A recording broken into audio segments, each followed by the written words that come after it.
Hi everyone, are you ready to learn some new memes that have swept all over the world? Recently, whether you are in Paris, Milan, Los Angeles, Tokyo, Bangkok, or Myanmar, you can see this kind of mysterious Chinese guideposts. What are they indicating? Look closer, you will find that the place names are different, while the same characters remain. They are 想你的风, meaning a wind carrying my thoughts about you in English. Internet users joke that the trend of recording moments about these Chinese guideposts could be described as that my thoughts about you have swept all over the world.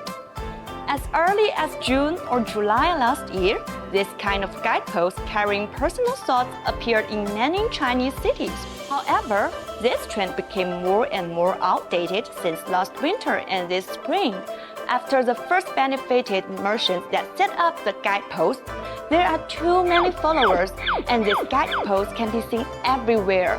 With too many similar messages, these guideposts become no longer romantic. What they actually convey is not thoughts, but the desire for people's money, and they do not own any sincerity or creativity. So, the second round of trends are actually ridiculous, making themselves an object of both popularity and ridiculous. But people never expected that what everyone thought this round of trends have flopped, the third round of the trends hit again. Once this trend is ridiculous, the Pandora's box is opened.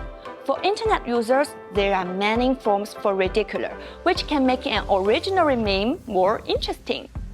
The fourth round of trends, stickers about the original trend. Spoofs about the original trend appear in the forms of stickers. Since all thoughts can be conveyed by stickers, the swift spread of stickers makes the original trend become popular once again. Honestly, we can hardly avoid seeing these guideposts with pickup lines. Till now, this trend is like the famous Chinese cuisine, twice cooked pork, with each round delivering different effects. Have you ever seen